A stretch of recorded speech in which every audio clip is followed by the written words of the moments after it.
Bienvenidos. En la clase de hoy vamos a estar hablando sobre la hidroterapia. Como definición podemos decir que la hidroterapia es el empleo del agua con fines terapéuticos. Esta hidroterapia, digamos, tiene su origen en hidor, que quiere decir agua, y terapeia, que es curación. La hidroterapia ha ido adquiriendo mayor relevancia en el último tiempo y hay mucho más conocimiento en los beneficios que ofrece las propiedades del agua en relación a distintos tipos de tratamiento, sobre todo en lo que tiene que ver con la rehabilitación, ya sea por patologías de origen ortopédico, neurológico, deportivo, ¿sí? Enfermedades neurológicas, como ya dijimos, o reumatológicas. Bien, en cuanto a los principios mecánicos, vamos a observar que el hombre, cuando se sumerge en el medio acuático, va a experimentar la acción de las leyes físicas que van a ir modificando su comportamiento. Por eso vamos a estar hablando de la inmersión, ¿sí? En el agua, la suma de todas las fuerzas físicas inherentes a la inmersión, ahí vamos a estar hablando de factores hidrostáticos y factores hidrodinámicos, va a dar como resultado un medio físico apropiado para realizar ejercicios asistidos o resistidos a nivel de las extremidades, ya sean superiores o inferiores, minimizando la carga sobre las articulaciones y los músculos, y eso vamos a ver que es la base del ejercicio terapéutico en el agua. Teniendo en cuenta los factores hidrostáticos, vamos a estar hablando de la presión hidrostática. La presión ejercida por un líquido sobre un cuerpo sumergido es igual a la presión ejercida por una columna del mismo líquido de altura igual a la distancia entre el nivel del punto considerado y la superficie del líquido. Vamos a ver que esta presión hidrostática es directamente proporcional a la densidad del líquido y a la profundidad de la inmersión. Siguiendo con los factores hidrostáticos, vamos a mencionar lo que se denomina principio de flotación o principio de Arquímedes. Un cuerpo sumergido en un líquido experimenta un empuje vertical de abajo hacia arriba igual al peso del volumen del líquido desalojado. Cuando un cuerpo se sumerge en el agua, se encuentra sometido a dos fuerzas, una dirigida hacia abajo, el peso del cuerpo sumergido, y otra dirigida hacia arriba, que es el empuje. Cuando ambas fuerzas son de la misma dirección y de sentido contrario, según sea la que predomine, se va a producir la flotación cuando predomine la fuerza de empuje o el hundimiento cuando predomine el peso del paciente. Y se va a mantener de manera estática en el nivel cuando ambas fuerzas estén equilibradas. Un concepto importante dentro de los factores hidrostáticos es el peso aparente. El peso aparente es la diferencia entre el empuje recibido y el peso propio del cuerpo. El peso aparente vamos a ver que varía con la respiración, de tal manera que, por ejemplo, si el paciente realiza una expiración forzada, normalmente el paciente va a tender a hundirse, mientras que si hace una inspiración máxima, la mayoría de los pacientes tienden a lograr mayor flotabilidad. Existen variaciones interindividuales del peso aparente que van a depender del sexo del individuo, de la edad, de la capacidad vital que tenga, es decir, del volumen pulmonar que movilice ese paciente, y también de cuál es su densidad corporal.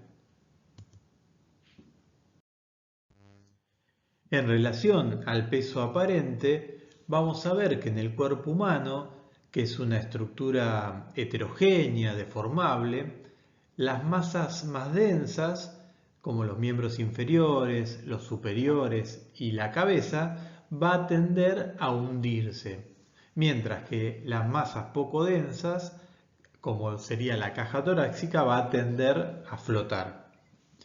Y como dijimos, es muy importante y vamos a utilizarlo de manera beneficiosa en determinados pacientes y patologías, cómo varía ese peso aparente en relación al nivel de inmersión.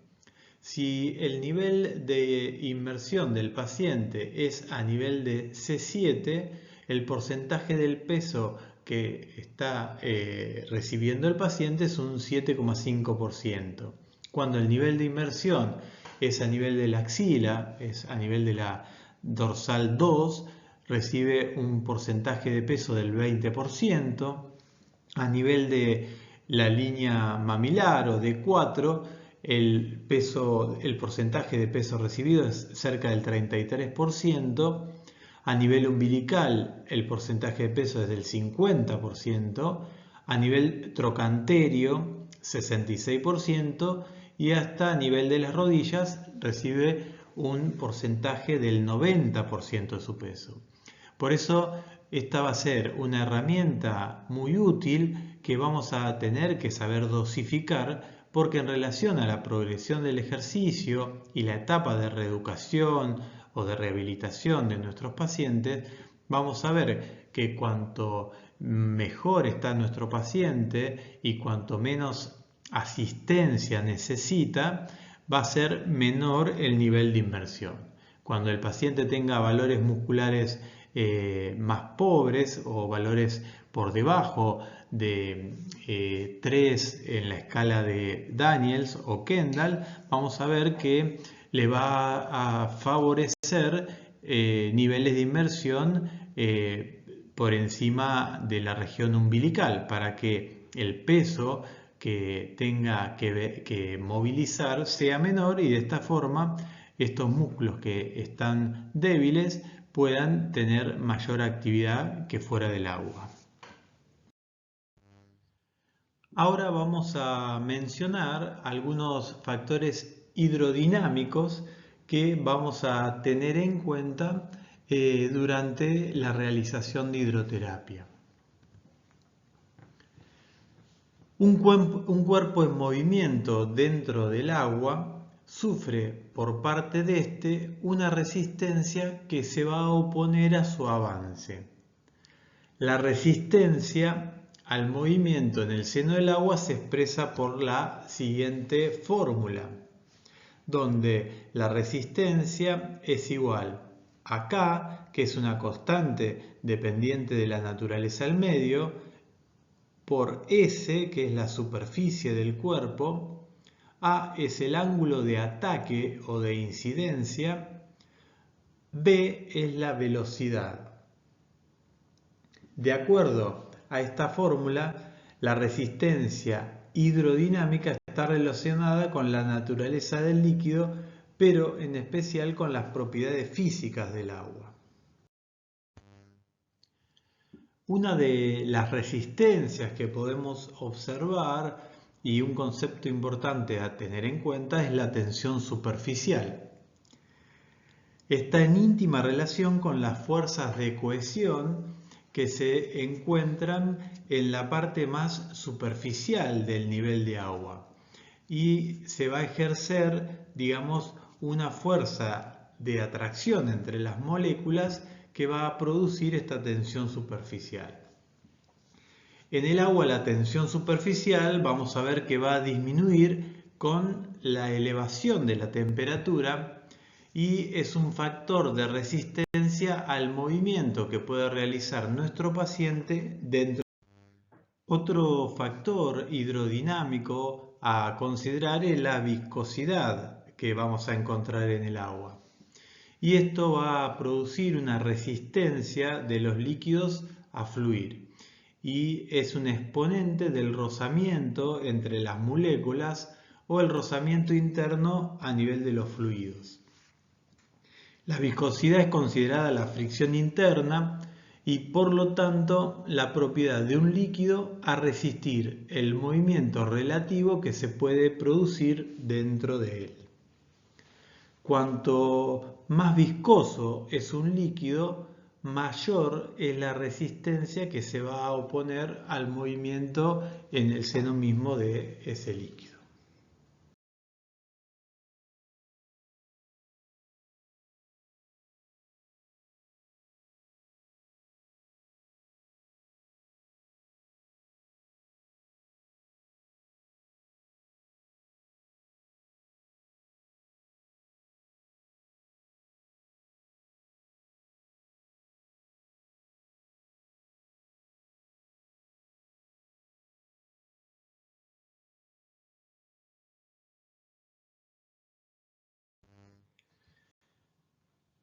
Otro factor hidrodinámico importante y determinante en las características que tenga el cuerpo cuando se desplaza en el agua es la superficie de proyección. Cuanto mayor es esta superficie que hay que movilizar, mayor será la resistencia que va a tener que vencer ese cuerpo durante el desplazamiento. Si el ángulo de incidencia o de ataque es de 90 grados y por lo tanto teniendo en cuenta un poco el seno de alfa de 1, la resistencia al desplazamiento será máxima. Cualquier inclinación sobre la horizontal disminuye el seno de ese ángulo y con él la resistencia. Para poder explicarnos mejor, la forma que tienen, por ejemplo, las embarcaciones tiene que ver con disminuir o tener un ángulo de incidencia o de ataque de una forma hidrodinámica, o sea, que tenga una superficie lo más pequeña para que justamente la resistencia que se genere sea menor. Si la forma en punta que tienen las embarcaciones, en vez de ser en punta, serían horizontales, una superficie plana, la resistencia que tendría que vencer ese cuerpo para desplazarse tendría que ser mucho mayor. Y en esto vamos a ver que nosotros podemos utilizar esa forma también en nuestras terapias de rehabilitación, de reeducación. Si uno, por ejemplo, está reeducando la marcha, si uno quiere asistir el movimiento, cuando el paciente camina, uno puede ir caminando por delante del paciente para disminuir, digamos, esa resistencia frontal al avance y favorecer el movimiento. También vamos a ver qué importancia tiene en la reeducación en la manera que ejecutemos o le pidamos al paciente que realice los ejercicios, la velocidad en la cual realizan estos ejercicios. La velocidad de desplazamiento teóricamente es la diferencia de velocidad entre el agua y el cuerpo en desplazamiento. Normalmente en las piletas, en las piscinas de tratamiento, el agua está quieta. Por lo tanto, se considera que la velocidad del segmento del cuerpo es el que se va a estar desplazando. La resistencia al movimiento es proporcional al cuadrado de la velocidad. Entonces vamos a ir viendo de manera exponencial cómo aumenta esa resistencia a medida que aumenta la velocidad con la cual el paciente realiza el ejercicio. En este gráfico vamos a ver cómo los movimientos corporales rápidos aumentan exponencialmente la resistencia. Los movimientos corporales lentos producen una resistencia moderada y si uno le da al paciente algunos elementos, como por ejemplo las patas o aletas. Al aumentar la superficie frontal vamos a ver que aumenta la resistencia, lo que estábamos mencionando anteriormente, cómo variaba esa superficie o ese ángulo de incidencia para el avance del cuerpo, o en este caso del paciente que está desplazándose en el agua. Cuando las extremidades están estiradas, disminuye la superficie frontal y de esta manera logramos disminuir también la resistencia.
Cuanto más rápido sea el movimiento que realizamos o que realiza el paciente dentro del agua, mayor será la turbulencia.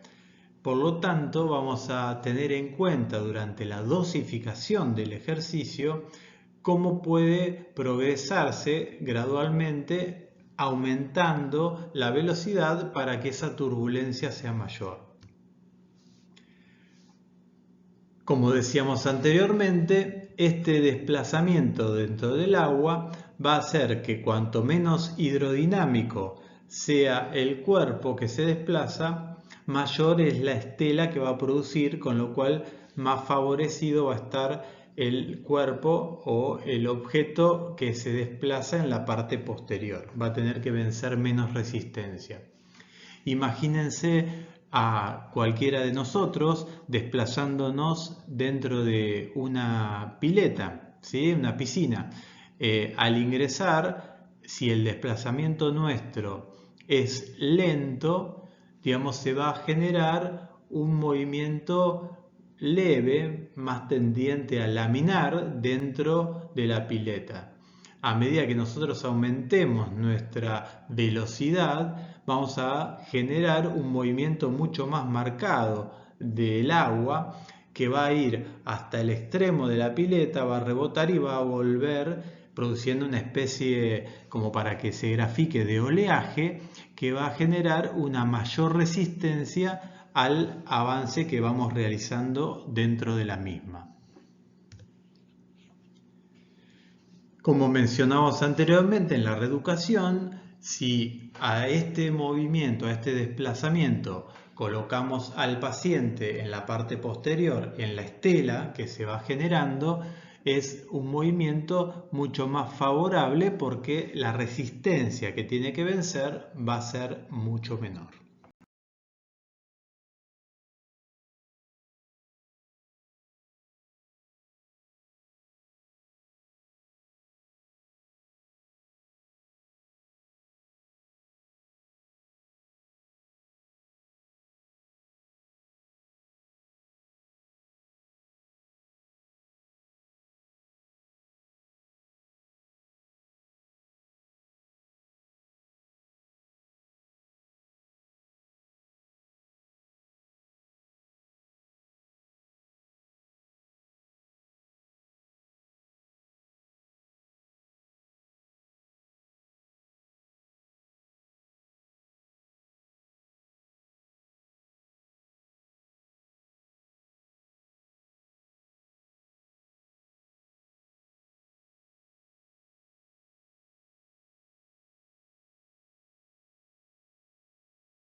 También se ha demostrado que la persona que está inmersa en el agua hasta C7 a nivel del cuello aumenta la producción de orina y la excreción de sodio y potasio por la orina.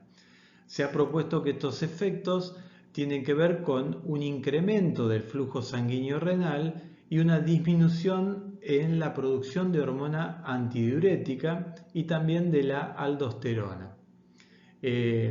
Lo que estaría dado en esta situación tendría que ver con cambios circulatorios y hormonales en respuesta a la redistribución del flujo sanguíneo y a la hipervolemia central que se produce por el efecto de la presión hidrostática que el agua va a ejercer sobre la periferia en estos pacientes.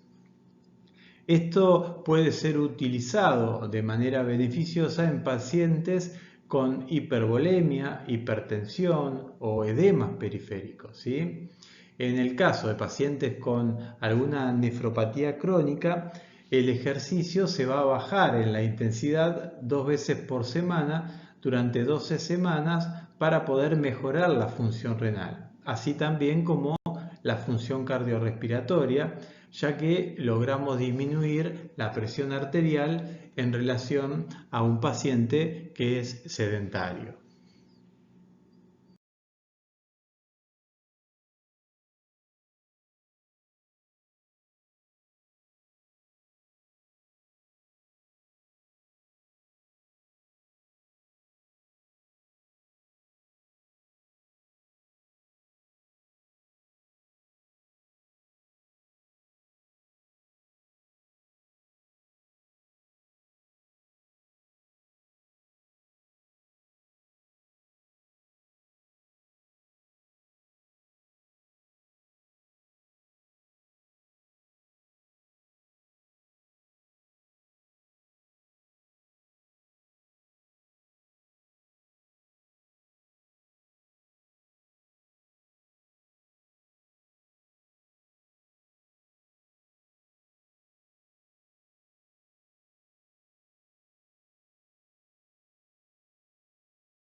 Además, el agua puede tener un efecto también como método crioterápico, ¿sí? Y ahí vamos a estar mencionando que va a disminuir la temperatura y esto tiene que ver con aplicaciones en aguas frías de hasta 15 o 20 grados centígrados, y esto va a generar un descenso de la temperatura local a nivel de piel y tejidos subyacentes, con lo cual se van a estimular los termorreceptores que van a transmitir estos estímulos al hipotálamo posterior.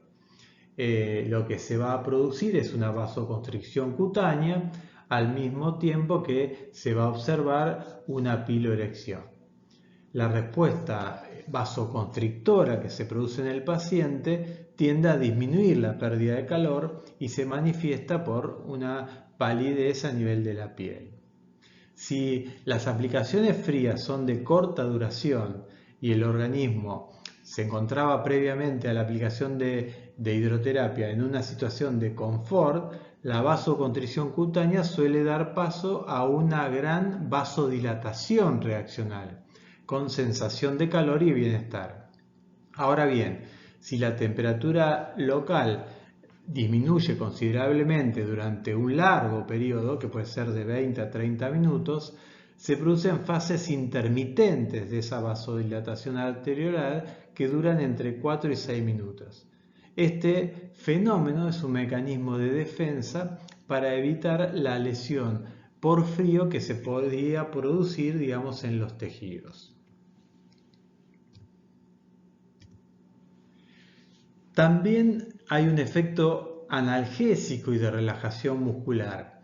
Acá podemos ver pacientes que tienen alteraciones del tono, por ejemplo espasticidad y aumento de la actividad refleja, por ejemplo el clonus. Estos suelen reducirse con la aplicación de estos métodos crioterápicos, ¿sí?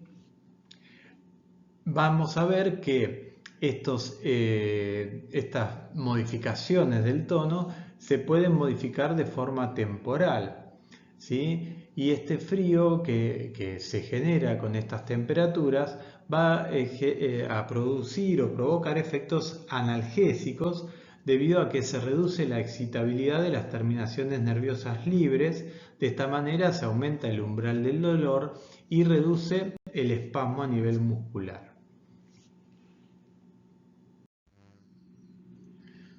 Bien, vamos a mencionar algunas indicaciones que podríamos tener en cuenta para la realización de la hidroterapia. Esto, la verdad que es un poco controversial porque, bueno, el agua, digamos, presenta gran versatilidad y podemos adaptarlo a una gran variedad de situaciones y circunstancias patológicas, por lo cual es difícil generalizar algunas indicaciones. Pero bueno, lo necesario es que conozcamos cuáles son sus propiedades físicas, cómo utilizarlas, cómo impactan en la realización de los ejercicios, para de esta forma poder tener el criterio necesario en la realización y en la indicación de esta técnica. Algunas de las indicaciones podrían ser enfermedades articulares degenerativas, y ahí podemos hablar de efecto analgésico y antiinflamatorio, y también para reducir contracturas musculares, como así también rigideces que se pueden dar en la articulación. También no es menor el hecho de que a través del nivel de inmersión el peso del paciente varía, ese peso aparente, como habíamos mencionado, con lo cual en situaciones donde a nivel articular hay un proceso degenerativo que al cargar peso sobre la articulación el paciente quizás tiene poca tolerancia, el hecho de poder bipedestar y realizar actividad dentro del agua disminuye el peso real del paciente, con lo cual hace que la sobrecarga sobre la articulación sea menor y mucho más tolerado. También está indicado en procesos lumbares, ¿sí? O lumbociatalgias, para favorecer la movilización de, esa columna sin una sobrecarga. a la vez que permite fortalecer adecuadamente los grupos musculares por ahí que estén debilitados o que en el balance entre agonistas y antagonistas sea lo que haya que valorar y mejorar. También en lo que son artropatías inflamatorias, por lo que mencionamos anteriormente, el efecto que genera en cuanto a mejorar todo lo relativo a los procesos inflamatorios, a garantizar la movilidad en la articulación, mantener los rangos completos y de esta forma favorecer un poco todo lo que es la actividad muscular también. En el caso de las distrofias simpático-reflejas, que también son de difícil manejo, y en el agua, digamos, el paciente por ahí tiene una mejor y mayor tolerancia. También cuadros de epicondilitis, bursitis, tenosinovitis, en lo que serían fases subagudas. Estas patologías generalmente son de un manejo dificultoso, ya que en muchos casos se apura o se progresa rápidamente en la progresión de ejercicios, irritando o generando nuevamente que el proceso inflamatorio vuelva a activarse y haciendo que estos cuadros por ahí vayan perpetuándose en el tiempo. Como habíamos mencionado en un inicio, todas las indicaciones también aprovechando un poco el principio de flotación junto con la variación en cuanto al movimiento, la velocidad, las resistencias que se generan en el agua, pueden ser aplicados en distintas situaciones de patologías traumatológicas o de cirugías ortopédicas, patologías neurológicas, por ejemplo, en pacientes con parálisis cerebral que quizás están fuera del agua en una silla de ruedas permanentemente y dan 2 o 3 pasos con mucha asistencia solamente en el hogar, quizás dentro del agua con alguna adaptación, flotadores y demás, pueden tener mucha más actividad, con lo cual eso mejora el fortalecimiento de los grupos musculares y también todo lo que tiene que ver con el bienestar del paciente, en sentirse más activo, en poder moverse, ¿sí?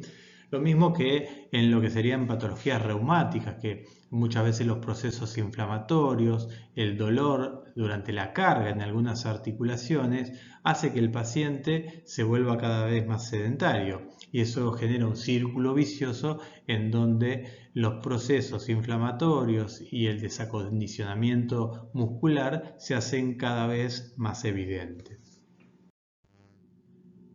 En cuanto a las contraindicaciones, tenemos también un poco el mismo criterio que mencionábamos para las indicaciones. Es fundamental conocer muy bien las propiedades del agua, las propiedades físicas, las patologías, la fisiopatología, y en base a eso ver en qué situaciones esto que mencionamos ahora como contraindicaciones por ahí pueden ser relativas o en algunos casos absolutas.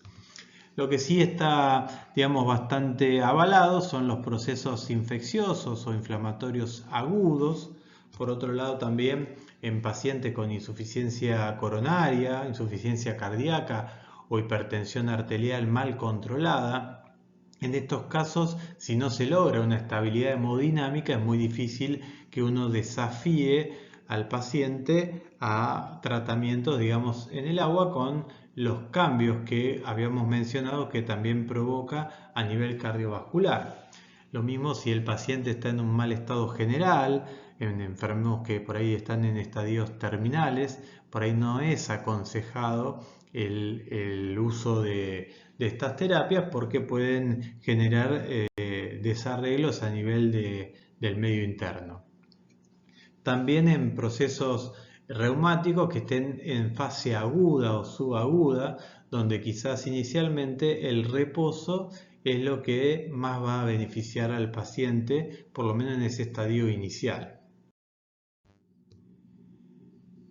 En el caso de que haya lesiones a nivel de la piel, está, digamos, contraindicado, lo mismo que cuando hay puntos de una sutura sin cerrar, Por eso muchas veces estas contraindicaciones fundamentalmente tienen que ver si el paciente realiza la hidroterapia en una piscina o en una pileta donde también comparte con otros individuos. Si el paciente quizás tiene la posibilidad de tener una pileta en su casa en condiciones, quizás ahí podría realizar esta técnica aunque haya alguna lesión de la piel o algún punto todavía sin suturar, porque el riesgo de infección es menos probable.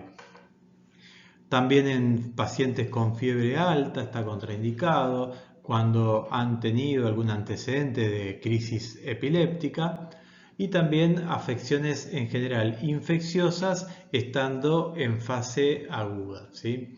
Bueno, estas son, digamos, las características, las condiciones que tenemos que tener en cuenta para estar atentos y, digamos, poder ofrecerle en determinados pacientes una alternativa muy útil para todo lo que es el trabajo activo en cuanto a fortalecimiento, lograr mantener rangos de movimiento completo y sobre todo favorecer también en los estadios sobre todo iniciales de un proceso de reeducación la motivación del paciente en relación a darse cuenta de que puede empezar a hacer actividades o funciones más complejas de las que por ahí está haciendo fuera de la pileta.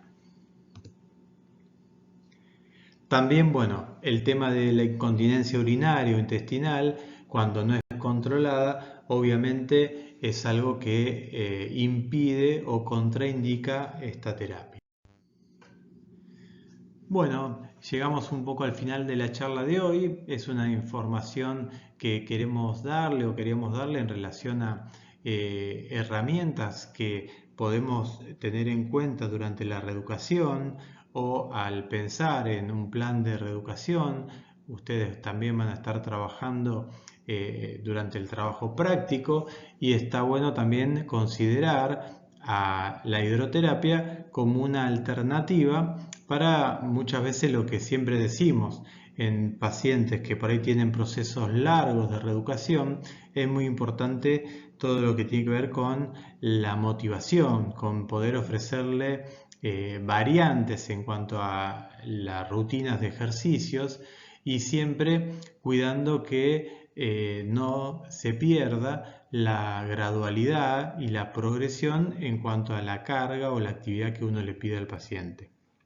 Así que bueno, por suerte, digamos, tenemos la posibilidad de en las próximas rotaciones van a tener la posibilidad también de poder concurrir a lugares donde realicen hidroterapia y vean un poco todas estas cuestiones más quizás teóricas y técnicas aplicadas en los tratamientos de los pacientes. Muchas gracias.